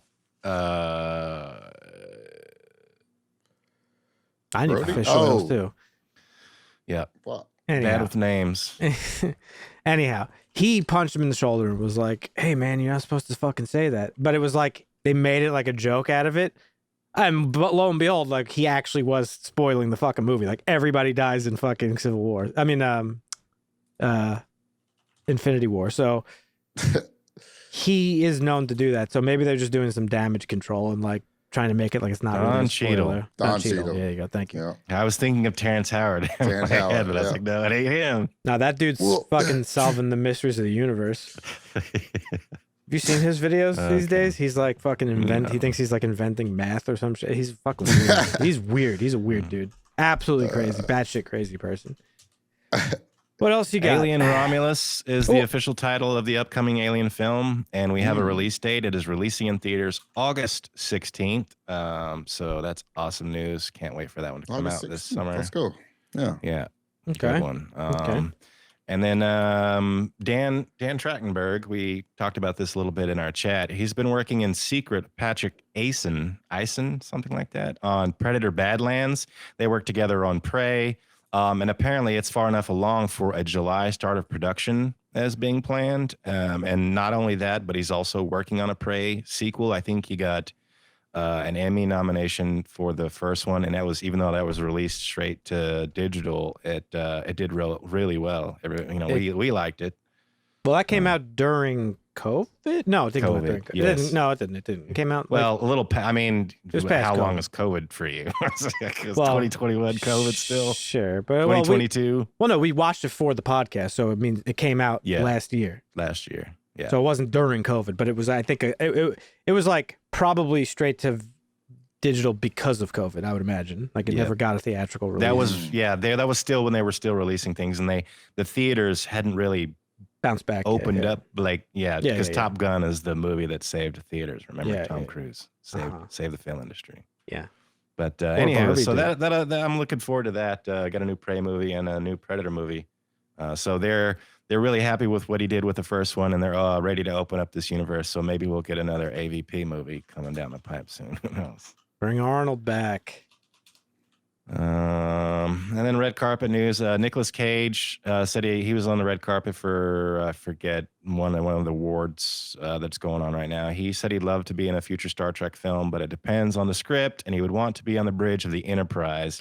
So if they bring him anything other than that, he's probably not interested. People ask these actors like the most random bullshit. It's like, hey man, how would you like to be in a fucking Jaws remake? It's like, oh yeah, no, I really grew up loving Captain Quint, so I could see. It's like, what the fuck? Like, ask them nothing. Like, they ask them the dumbest shit. I fucking can't stand those people. Yeah. That's why I appreciate the actors like Harrison Ford who like are just grumpy all the time because they've spent. Harrison Ford is amazing because they've spent like a lifetime answering these stupid fucking questions. Yes. Yep. Yeah. Okay. Well, Ben Wang is the new Karate Kid. I don't know if I've seen anything this kid has been in. Apparently, Ralph Macchio and Jackie Chan are set to co-star, so it looks like they're rebooting it with a whole new kid to be the Karate Kid. They're bridging the world of the remake and the old. This kid is he's in the show that I wanted you guys to watch that you guys fucked me over on and never watched. American Born Chinese. I didn't that's right. Yes. I didn't get You didn't like it, Marvin? I forgot why I stopped watching it. Probably just got lazy. You did some Marvin shit with it. So moved on to something else. Yeah. No, he's good in it though. He's good in it. He is good. Yeah, he was a little bit of a whiny bitch, but that's not his fault. That's how he was written. Yeah. The character. That show was good. I enjoyed that show. Yeah, I'm gonna have to go. I remember when I stopped watching it. It was like a little. In. I felt like it was a little childish. Like it was a little too. I do remember you having that. Oh yeah, that's more for it was kids a little than bit adults. Yeah. It's a little bit too much. That's fair. That's fair. You could be wrong. And we got some news about our boy Taylor Sheridan. Paramount Plus announced that Landmark has started production. This is Taylor Sheridan's new drama series. Billy Bob Thornton is set to star. This is set in the proverbial boomtowns. This is how it's been labeled, so I'm quoting here. Set in the proverbial boomtown of West Texas, Landman is a modern-day tale of fortune-seeking in the world of oil rigs. Based on the notable 11-part podcast, Boomtown, the series is an upstairs-downstairs story of roughnecks and wildcat billionaires fueling a boom so big it's reshaping our climate, our economy, and our geopolitics. So we got that to look forward to. And also, allegedly, in the same article, Yellowstone is expected to begin filming the final season this spring sometime. Lol. So maybe we'll finally get. Yes. Did you guys? I'm so over that show. Conclusion I don't even want. that I don't want to see the end. I'm over it. Matter of fact, now that it's been gone, I don't even think I like that show ever. What? No, that's a good show. I feel like I was just. I don't know. I don't know. No way. Did you guys see? I sent you a clip of it, but did you guys see him on Joe Rogan? Taylor Sheridan. He was one of the recent guests, I think. Yeah, I watched that clip. Episode? I kind of want to hear the whole thing because, hear what it is. You sent the clip? But I'm sure they talk about a bunch of weird shit that has nothing to do with film. I may have sent it just to Dusty, but he was talking about, he was saying some dumb shit about how, like, Forrest Gump is a shitty movie. He doesn't want to. Oh, yeah, he hated Forrest Gump. He doesn't want to be preached. What the fuck? He doesn't want to be preached to in a movie, so that's why his things just shed light on certain issues. Like, all right, bro, get off your fucking high horse, man. Like, whatever. Well, yeah, and he's talking about how like the implausibility of how one guy is gonna do all that. Like, Yeah, it's a fucking especially a fantasy slow movie, guy, bro. like, How about the implausibility about fucking a galaxy far, far away with fucking magic wielding fucking people? Like, what are you even saying? Sometimes people just literally crazy. don't think before they say stuff. It's like the implausibility. Sometimes. Because Marvin, have you seen Forrest Gump, right? Yes. You know how the movie's supposed to be about like this dude, like the world, the events of the world, like being seen through these simple eyes of like the eyes of a simple man who doesn't give a fuck about any of the politics of the Vietnam War or any of this shit. Like, yeah, it's implausible, but like what? Like it's a fucking movie, bro. What about the implausibility of the fucking Dutton Avengers? Yeah, It's not exactly. realistic at all. Right. But we still enjoy it. Right, exactly. Or It's somewhat based in reality, I guess, but so is fucking Forrest Gump. Right. The implausibility of fucking whatever. I don't know. Fucking guy. This People is my just need to favorite keep piece their of mouths news shut. this week. Yeah. I don't know if you guys saw this on social media, but I've been sitting on this one for a while, and I see it making more and more rounds because it's hilarious. Danish filmmaker Thomas Vinterberg, writer and director of Oscar-winning Another Round, starring Mads Mikkelsen back in 2020, jokes about Chris Rock directing the English remake of his film. And he says, I quote, I have good expectations, but if it's shit, he'll get slapped again. So, all right. There you go. Danish director making some threats towards Chris Rock, but I don't know. I haven't seen this movie. I usually like mad stuff. I watched the last one he did, but this is a Danish film, so I gotta have to go. What's watch it called? the subtitles. Another Round, Oscar-winning foreign film from 2020, starring Mads Mikkelsen. It's about teachers who decide to drink excessively to see how alcohol affects their daily lives, or something like that. So. Seems like it could be a pretty fascinating take on boredom in teaching and whatnot. Sure. We'll see. This is why we got to pay teachers more, guys. And the final piece of news, go ahead. I forgot about this during our DC segment, but The Penguin apparently has finished filming. I don't know if did you say that already? I think you mentioned it no, like a week actually. ago or something. 2 weeks ago? Did you? Oh yeah, wrap production. Probably. I don't know. I don't always report on production ends, but yeah, that one should be coming out pretty soon. So, but the final piece of news I have, Cord Jefferson has teased some ideas for his sophomore directorial undertaking. He was asked this, I think, also at a red carpet event. He says he wants to do an erotic thriller, but he's also working on a neo-Western that is also like a noir. For his next film? For his next film. And the erotic thriller, he says it's going to be akin to movies like Fatal Attraction or Single White Female. And then they ask him who he would like to see star in it. And he said, Steve Buscemi and Julianne Moore. You never know. I'd watch it, is what he says. I say let the man cook. His fucking directorial debut was awesome. He earned 5 Oscar nominations as well as 52 wins and 169 total nominations for this film, which is American Fiction, and that's what we're here to talk about today. That's right. That's all the news. All right. Thank you for the news, Dusty. Nice. And thank you for the wonderful segue once again. So yeah, that's right. We're talking about American Fiction, a movie I had no idea existed, and I bet you didn't either, because nobody's heard of this movie because it had. I knew about this coming out, but actually, and then after that, my lady goes to the movie theaters, where her local movie theater will release movies before they're out. It's like a mystery movie. They'll give you the rating and the runtime length, but it hasn't actually been released yet. So she went and saw this before it was actually out, and she said she loved it. So I even put it higher on my radar, but I knew it was coming out. But yeah. Well, it premiered at the Toronto International Film Festival in September of 2023, and then it won the People's Choice Award. It was followed by a run in the festival circuit, and it ended its run at the Samuel Goldwyn Theater in Los Angeles on December 5th. It had a limited theatrical release in the United States on December 15th with an expansion the following week.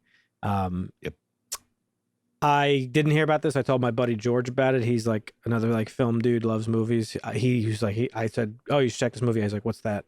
So it's like, and he goes to like the city to see movies. But if you're going to the Manhattan to see movies, like you're fucking seeing some shit that's like low key. And he didn't really know about it. But Yeah, I think I stumbled across a trailer while I was perusing YouTube. Is how I found out about it. The only reason I had trailer. heard of it is because it's nominated for Best Picture. Yeah.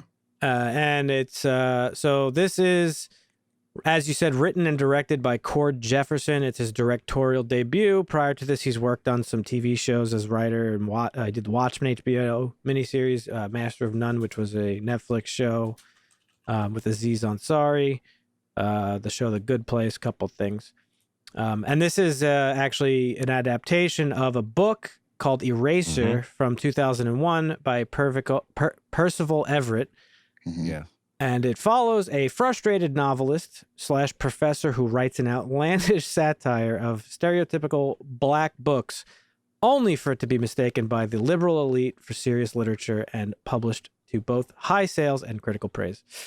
And we got Jeffrey Wright as our main character here. He's playing Thelonious Monk Ellison, his sister Lisa Ellison, played by Tracee Ellis Ross, his manager Arthur, played by John Ortiz, girlfriend Coraline, played by Erika Alexander from fucking a throwback show, Living Single, and his mom Agnes Ellison, played by Leslie Uggams, Adam Brody as Wiley, the movie producer, Issa Rae playing Sinatra Golden, another writer. Santara. Santara Golden. What did I say? Did I not say it? Sinatra. Oh, Sinatra, fucking idiot. And then Fly me too. and his brother Clifford, played by Sterling K. Brown. Whom Great I feel cast. the cast is great, and there's some other like side characters and stuff that are pretty good. But what did you think about this? I'm gonna start with Dusty. What did you think of this, Dusty? I thought it was great. This actually I might have to revise my favorite films of 2023 because it technically came out in 2023. But this movie is amazing. That's where I was wondering real quick where I knew Sterling K. Brown from, and I forgot that he was in Black Panther. He played N'Jobu. Oh, I thought you were gonna say. I don't think you watched that. What? He was in this other satirical movie about a gay preacher that was like. Definitely didn't honk for Jesus, save your soul. Yeah. No, but he was also in the like super acclaimed show. This is Us. He was the guy like a that network Thurgood television Marshall show. defended also in the movie Thurgood, which was really good. Yeah, no, I haven't seen that. anything else with him other than I did He's see good. The Predator. He was in The Predator. He's really good. He's really good. Yeah. He was great in this. So I thought he was probably the more interesting character of all the characters. Like he seemed like the zero fucks given pessimist because of what life has been dealing, him because of, his condition, I guess. Not really a condition, but just the way he is. But I loved his character in this. It was great. Yep. But this film, it's about stereotypes. It's about loss. It's about working through it all. It's about understanding. And there's a whole lot that this movie fucking tries to fucking touch on. And I think it does a really good job of it. how about you, Marvin? I enjoyed it. I thought it was hilarious. I love him picking that like people writing these types of books and then other people thinking that it's some crazy amazing thing when it's kind of like how like you probably haven't heard of this book called Pimp by Iceberg Slim, which is like a actual pimp guy that wrote this book, and it had like all this crazy slang in it that they had to like actually make a dictionary for and all this shit. Like it reminded me of that, like, but like Right. like the elite people or whatever the fuck you want to call it, like love this type of thing for whatever reason. But it's not just like the elite people or whatever. It's like, I don't know. A lot of people love this type of I don't even know how to describe this type of book he was He writing, calls but it black porn, or what do you call it? Black trauma porn. Trauma porn, yeah. Yeah, pandering, yeah. Yeah, this is like this movie is like a satire, a lot of it. It's like a satire, Yes, it is. and it ebbs and flows between like comedy, satire, and like a familial drama. Yeah. And the satire Which the book is came out a decade ago, and it's still, I mean, well. Here's the actually thing. might even be more pertinent to society than it was 10 years ago. Well, I don't know anything about the book. I never read the book, so my thoughts on the movie might be just thoughts about the book. I don't know how he adapted it. But I mean, so the satire part of it really pokes fun at the fact, and the shit that we talk about all the time is how, like, I mean, I think it's hilarious that this movie came out the same year as Will Smith's, well, not the same year. It came out a year after Will Smith's most recent film, Emancipation, okay? That we kind of like joked about, where Will Smith plays a runaway slave, forges through the swamps of Louisiana on a torturous journey to escape plantation owners that nearly killed him. Like, I hate that. So, and we have, the three of us have talked about this here on the show before, is like, you know, there is a lot of pandering that happens in Hollywood, and it probably happens outside of Hollywood, as we see in this movie, in the literary space and not, you know, books and stuff, where like the only fucking movies that come out that are like, you know, black movies are like about the black struggle, whether it's fucking, you know, some fucking slave shit or some hood shit or like, like, you know, and then you get movies like Black Panther, which is like a totally different thing that just has a bunch of like a whole black cast and like writer and director and this, that, and the other thing. And it's like, and then, you know, the movie, They Clone Tyrone comes along, which is like, kind of has to do with like the black struggle, but like puts a funny comedic spin on it. Which is, and by the end of that movie, it's not really about like being black in America, which it is very much about that, but it's also just about like just being a fucking not rich person in America, you know, under like the fucking rule of corporations and like all this shit being manipulated. Right. And this movie too. So this is like another movie that like proves its own point, where it's like you could have really good and creative like black movies that are not about the black struggle or being black in America. And that's basically where this character stands. He's a writer and he's a black man, and he's not a successful writer really. And, you know, his agent and people around him are like, yo, like they want black books. And he's like, well, I'm black, so it is a black book. Yeah. But he also says in the bookstore, he's like, the only thing black about this book is the fucking ink inside of it. Right. He doesn't want. So go ahead, Marvin. Yeah, I was gonna agree. He hates to be put in that same whatever. Because it's like I don't understand. So I don't really understand what he really wants, because he wants to be identified just as a human and a writer. Yeah. I was a little bit worried though. I was a little bit worried that this was going to have vibes about like, remember that group of like fucking public intellectuals that I sent you, Marvin? They were like all black dudes. Oh, that round table. Yeah. And they were talking about how like, oh, like fucking, we can't ignore the fact that like, you know, fatherhood in like the black communities. They were saying all this like nonsense that like plays up to the stereotype, I felt like. But I was worried that this guy, like the movie was going to have like a lot of those types of narratives, but it didn't in the end. And like, you know, he just wants to be. It kind of did. I mean, a tiny bit. I don't think it was anything bad though. Like I think those guys that I watched in that round table, at least to me, were doing like a disservice to the whole conversation. Well, you had this similar reluctance to You People, but you enjoyed that one too, right? No, I just thought You People was going to be bad, to be honest, but it actually wasn't. I still have. I mean, stereotypes can be funny, and they can be portrayed in a way that is informative. Like, you know, not like poking. Like Mel Brooks was brilliant at this shit. Yeah, this is why. I mean, listen. Blazing Saddles is like one of the most racist fucking movies ever made, but it's not racist. Right. And like stereotypes are funny because they're ridiculous and like they're just such exaggerations of the truth. That's why they're funny. That's why like comedians, you know, when they play off the stereotypes of all kinds, that's why South Park, making fun of everybody. That's why these things are funny. So yeah, there is like a bit of a fucking parade on like the left to be like, hey, that's offensive. It's like, shut the fuck up, which is why I thought the opening scene was funny, because you have like the prototypical blue-haired fucking leftist being like, I don't want to stare at the N-word. He's like, well, why? If I'm not offended by it, you shouldn't be offended by it. Which I also think is the wrong take too. I mean, personally, you could be offended by whatever the fuck you want. Who are you to say what's to be offensive? But I mean, if you're talking history though, you as a white person for sure shouldn't be offended by it more than me, right? I'm here to teach you, and that's why it's up there. So I don't know. I thought that was kind of funny, but that's basically the crux of like his whole deal. Like he or the movies deal is it's like poking fun at how movies with like primarily a black cast or whatever are about a very specific thing.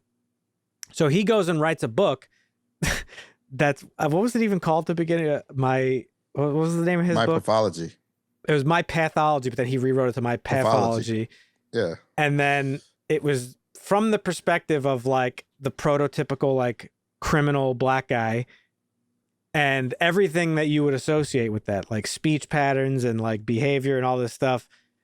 And there's a really funny scene where he's like writing the book in the beginning and it's like actually being visualized by Keith David and I don't know the other. I don't know who the other actor is, but it's like he's imagining it playing out in front of him. And that was a really funny scene.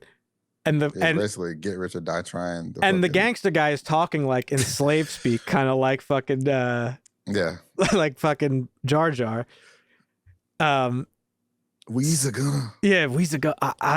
I's got to go, or whatever the fuck he says. It was terrible.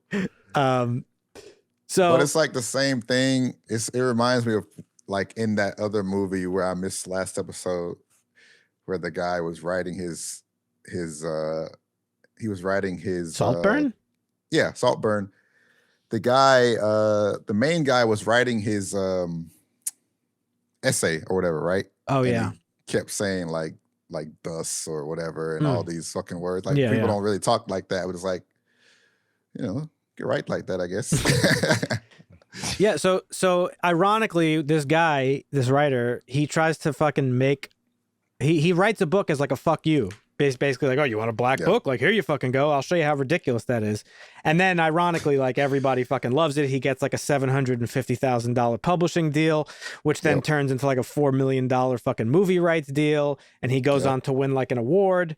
And then the whole time that all this is going on, you get like the familial drama part of it where he's sent back to Boston for something. And then he has like this fucking thing with a student in the beginning that I mentioned, and his school is like, oh yeah, you're gonna go on a leave of absence because you're too abrasive with the students. And he goes back home to Boston where he's reconnecting with his mother, who's dealing with like early signs of dementia, his sister who dies immediately of a heart attack, tragic. Yeah. His brother who's lost his family because he was fucking a dude, so his wife left him and his kids hate him and all this stuff. And then he meets this girl who lives across the street. And the movie jumps back and forth between like the drama and the comedy. And that's where the movie kind of lost me a little bit. I'm not going to lie. Really? I enjoyed the movie, but it was way better as a comedy and a satire than it was as a drama. I don't think the drama elements were very strong. And I don't think the characters were really that strong. Like the supporting cast of characters. Interesting. I don't agree. Yeah, I don't either. No, I thought it was fair. done well. And I also like how after he was visualizing, like writing out the story, like something felt like in the story, they were trying to make it as though like you weren't sure what was, especially towards the end, like where it starts getting wacky and shit.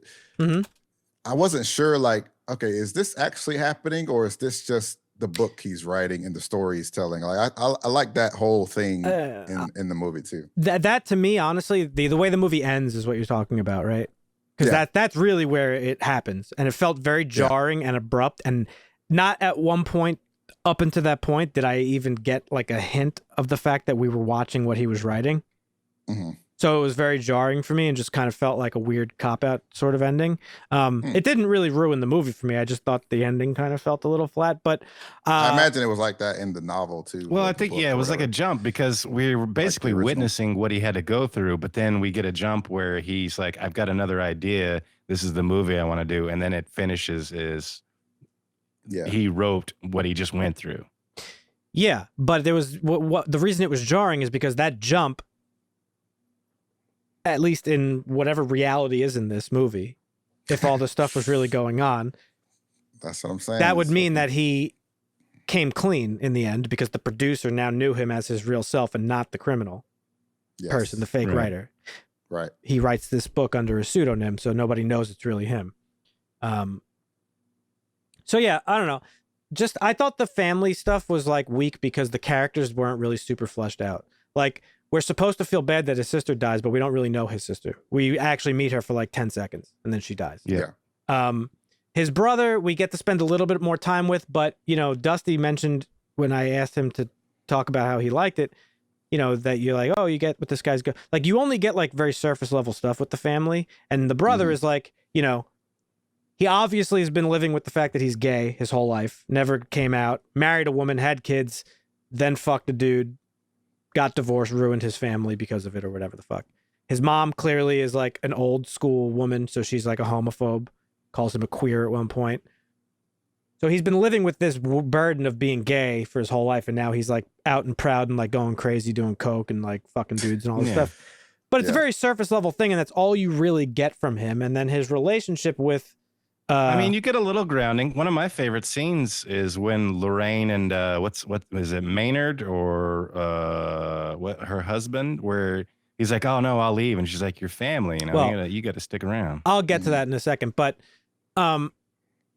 yeah. So most of the stuff with the brother, I thought was just like a little bit like it was just like very surface level stuff. It's like, okay, well, he's obviously like he's like a rebel or whatever the fuck, and he's kind of aloof, and he leaves and comes back or whatever. The mom. You know, this is supposed to be the story, like the drama part of it is supposed to be the story of this man, like reconnecting with his family, whom he has like a lot of like trauma with. Their dad killed himself and was cheating on the mom. And the mom, they mention it like briefly that she wasn't like a really great mother, or maybe wasn't perceived by the three kids the same way, you know, maybe because like clearly his brother, Clifford, didn't think the mother was as good as he did. Right. Yep. And then you see later on, the mom wasn't as fond as Monk as she was as Cliff because she calls him a genius. And then she's like, then she calls him Cliffy.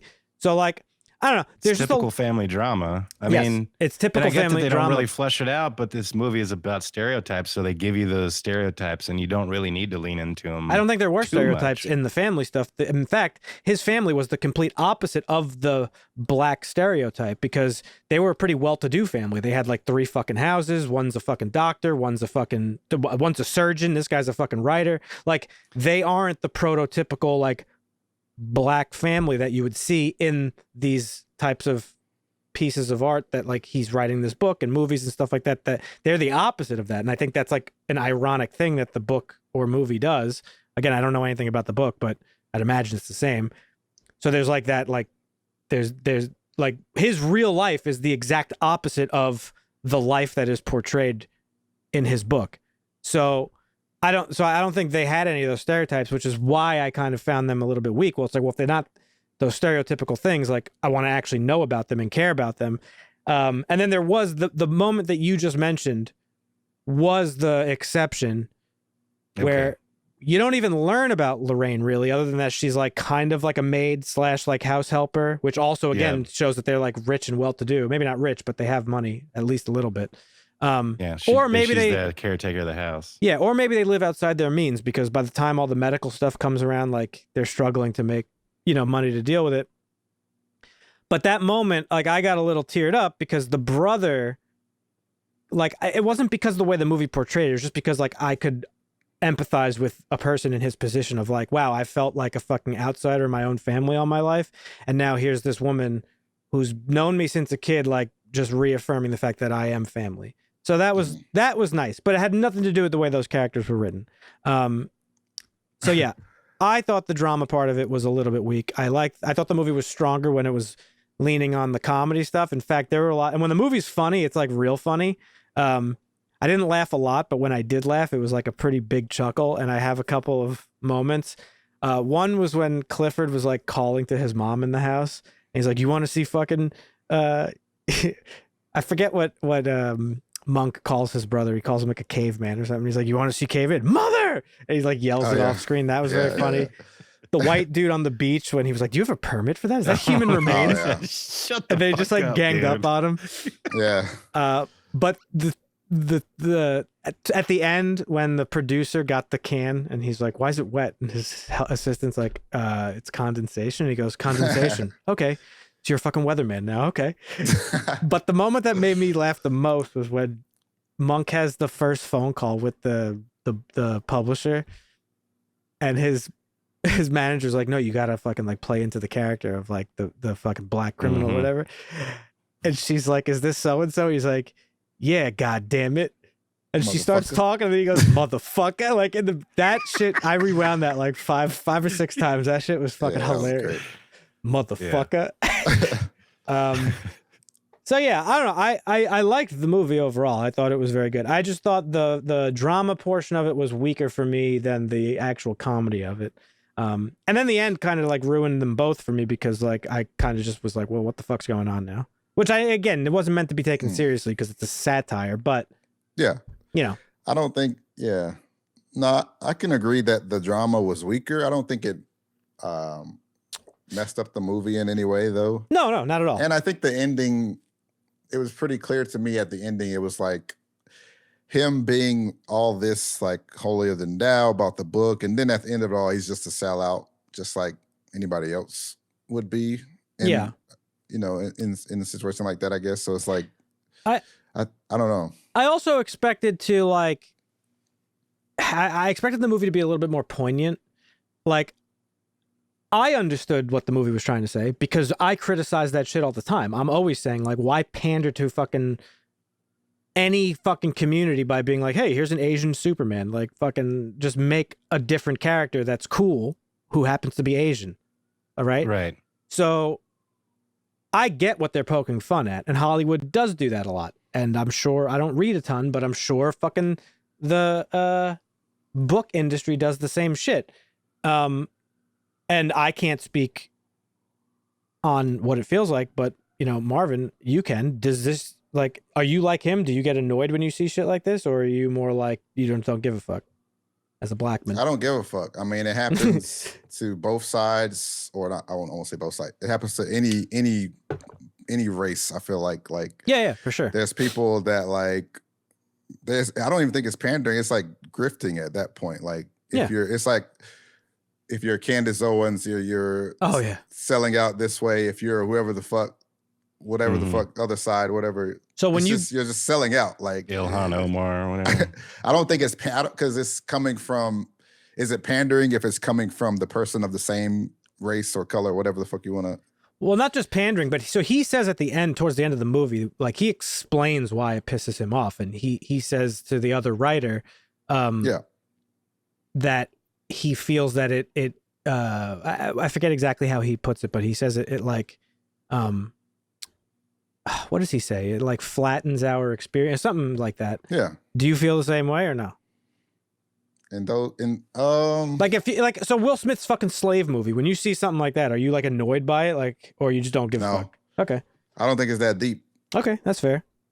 And how do you feel when fucking white people want to speak on it and be like I don't really, I mean, I'm not out here fucking preaching, but I would rather see like a movie like this with a black cast than a fucking slave movie. Do you think for sure, am annoying when I talk like that? Not just me personally, no. But like white people, because like we don't have a position to speak on it really. No, I mean, anyone would want to see. I imagine a pandering movie or whatever is that type of media is just not. Well, I don't think a slave movie is necessarily pandering. What I think is pandering is like the black Superman thing that we talk about all the time. That's pandering. I think that's different than like the black slave movie, because what this guy is talking about and what this movie's talking about really is that like, why can't we get a literary work or like basically white people want to see that stuff because it like absolves our guilt, our white guilt that we have that like slavery existed or whatever the fuck, which is true. It does. That is a thing. Like, you know, when fucking George Floyd got fucking murdered, for the record, you got fucking Nancy Pelosi and the fucking white Democrats like wearing fucking African clothes and fucking, kneeling down in the Capitol, saying Wakanda forever and shit. Like that's fucking pandering, right? Yes. That is pandering, yes. Okay. But that's the movie's not really about pandering. It's about how white people deal with black people in the media, I think. Or in media, not the media, but in media, like movies, books, TV shows, like, you know, where it's like there's only one depiction of black people, and that is either like, or it's like the struggle is what it is, rather than like anything else, which is why I don't know how white people see it. I mean, you guys would have to tell me how you see that sort of thing. Well, no, I think it's fucking ridiculous. I mean, I like fucking certain things. Off the top of my head, The Wire is like kind of about that. It's like living in a fucking ghetto and what that life is like. The Wire is one of the best shows ever fucking made. But I don't need 100 fucking wires. You know what I mean? Right. And I can tell you from personal experience, when I went to see Black Panther in the theaters, the first one, that fucking theater was popping. There were like old fucking people there, and they were all fucking decked out in like African clothing and shit. And I was like, wow, this is fucking dope. Like, this movie means a lot to fucking a lot of people. Mm-hmm. Yeah. And the same thing happened with like Wonder Woman as an example, seeing a fucking female superhero on the big screen for the first time. So it's like, right. You know, that I'm sure Black Panther to a lot of people had a bigger impact than seeing like Will Smith in like the 9,000th Slave movie. Yeah. I mean, you know what I mean? Like, yeah, it's just, if you do that, you just can't be, it's like, for one, it is a lazy type of movie to do, but like there's another slave thing, Baz Reeves. I'm watching that, and it starts as like a slave thing, but that's just like one element of the show. Like, but that's actually it goes beyond that. Yeah, it goes beyond it. So it's like, it's like, it just can't be like a one-dimensional slave thing. He's going across the fucking plantation. But Baz Reeves is a fucking boss, motherfucker. He's the fucking, he's a runaway slave who became, what did he become? One of like the first, became the first African-American U.S. Marshal. Like, that's a sick story to tell. Yeah. So it's a little bit different. I don't know. Yeah. I thought this movie was cool. I liked it. I liked the message that it had. I don't know that it's going to really get through to a lot of people, because I was reading through the reviews and some people are like, you could tell who the white people are reviewing this. They're like, oh, we needed this movie. And like, you know, other people. This. But I don't know, we needed it, but it was great. Yeah. It's like, I don't know. It's like, at the same time, when people are like tearing down, like when he tries to go at her book for what she's doing, and she's like, I did research and all this. Yeah. Like, I don't know what that was trying to portray, but I do understand, like, trying to like. Well, he seemed to have. Go ahead. Sorry. No, I was saying, like, this happens, like trying to tear, just because you don't agree with something, you don't have to tear it down or like try to belittle it or all this. Like, there's better ways to say that you don't agree with it. That's where I kind of. I think. I'm going to say stereotypes again. This is about preconceived prejudices, though. Like the girl in the beginning, like he does he necessarily have to write that on the board? No. Maybe does he do it because he doesn't want to have to fucking deal with that in his class, and so it's able to wean people out so that he can just actually have an intellectual conversation with people who want to learn. Like, is that a prejudice, or like the way the white people were like, oh my God, that's like the two producers that want to buy his book, and he's like, oh no, I'm gonna make it fuck, or they were deals so funny, off, and that shit, like those stereotypes. She was like, and I think it's even actually like it's brave, is what it is. His brother. I mean, it's not so common today because of where we've gotten to, but 10, 20, 30 plus years ago, it was not uncommon for gay men to get in marriages and have kids to try and hide who they were because they were ashamed of it. And then that ruins a family, because then they are found out or they leave, and then, he goes buck wild because he's finally free. And, and then he has that grounding moment where like, hey, no, you're loved, you're family. And then that's why, that's one of my favorite scenes. But there's a lot of like, no, that scene got me a little. You can have preconceived prejudices, but you're wrong, and that's going back to the author. Like, he saw that book and he thought maybe she's just cashing in on a stereotype that he's annoyed with, and then when he gets to know her better and realize that she's actually an intelligent person and put some thought into it, like he's and he didn't even read the entire book. He also has his own prejudices and stereotypes. We all do. He was surprised that she agreed with him on a lot of things. So I think that's where he got annoyed, because he was like, well, you agree with me on this thing. Why not this thing? But yeah, I really enjoyed the movie. I liked it a lot. When it was funny, it was very funny. I think the drama parts of it, while I didn't hate it, I just didn't think, I thought that was like the weaker part of the movie. Another reason that I thought that too is I kept thinking of this other movie called This Is Where I Leave You. That was directed by Sean Levi.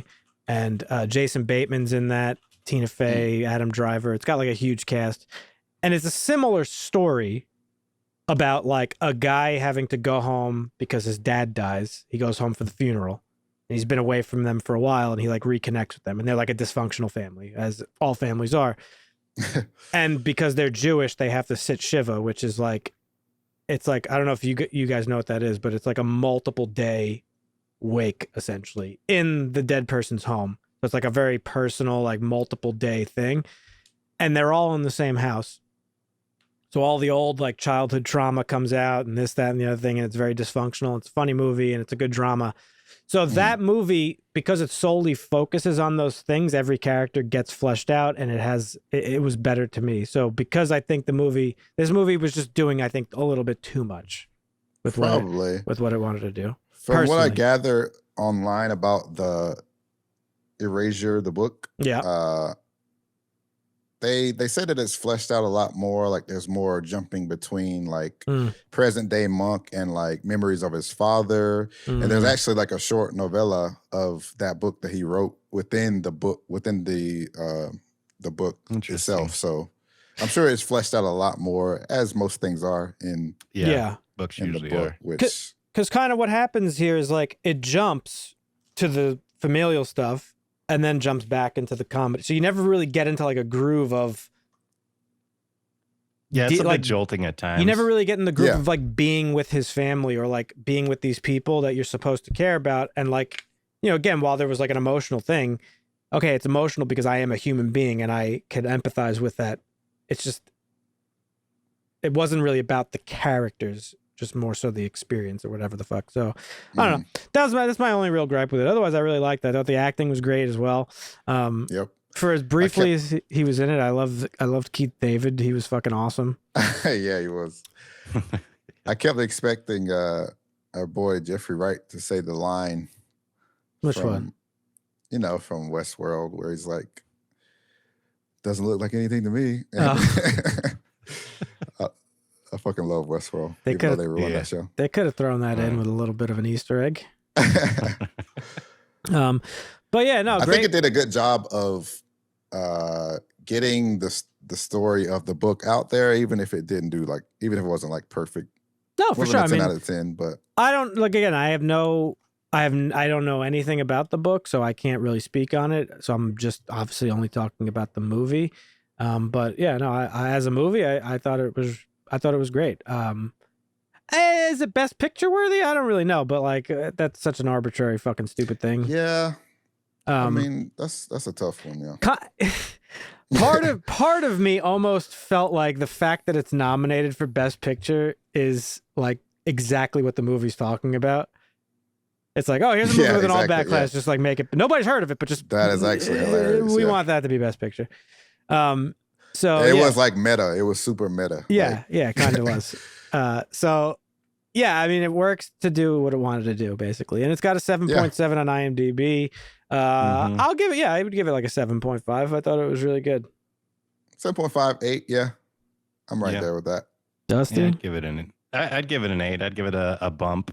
In going to where you say about the characters, like I don't know that this was necessarily about you have to care about these characters. It's more of a spotlight on the way humans are and how fucking stupid it is that we are this way. And there's not a whole lot what we can do about it because we're pretty much all this way, where we all have preconceived biases and prejudices, and some of us are fucking racist, and some of us are sexist, and some of us are ageist. But it's just absurd that society is this way, and it's more of a spotlight on the denigration of society than anything else.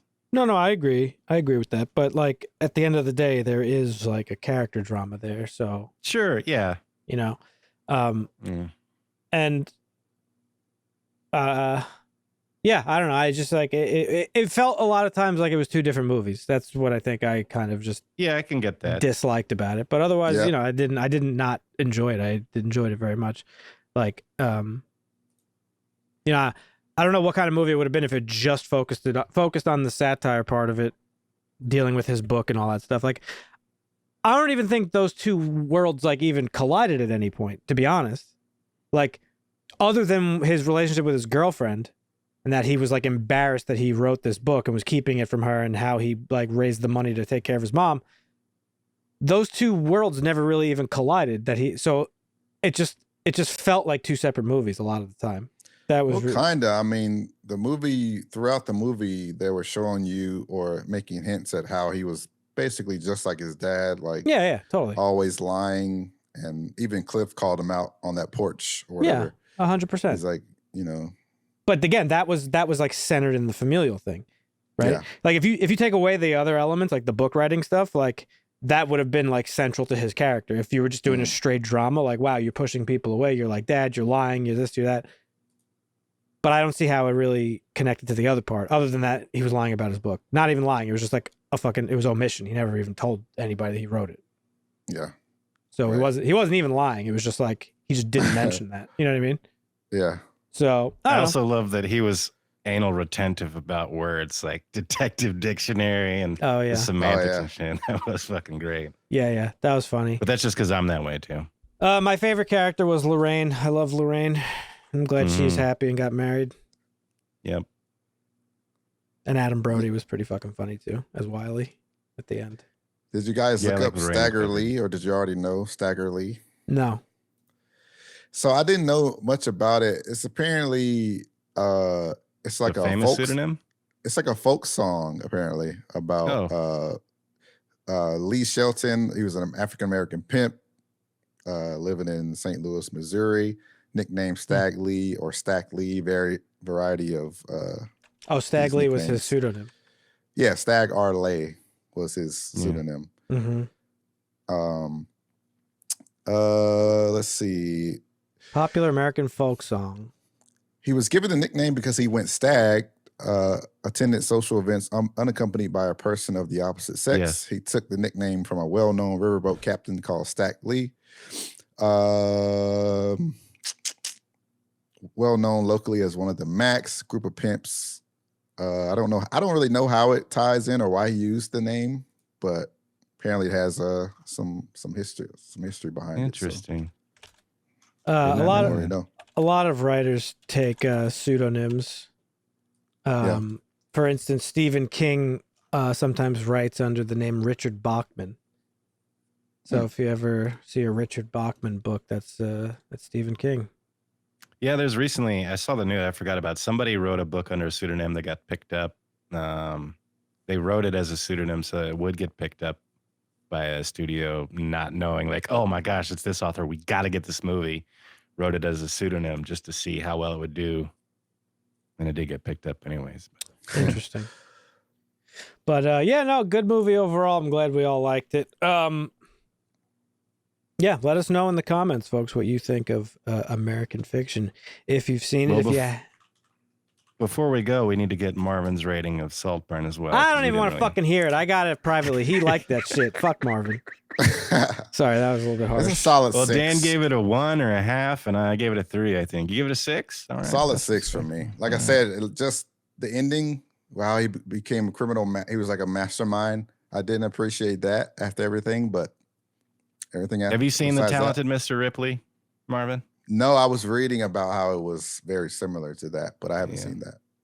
Okay. Yeah. All right. Whatever, Marvin. Let us know what you think about it.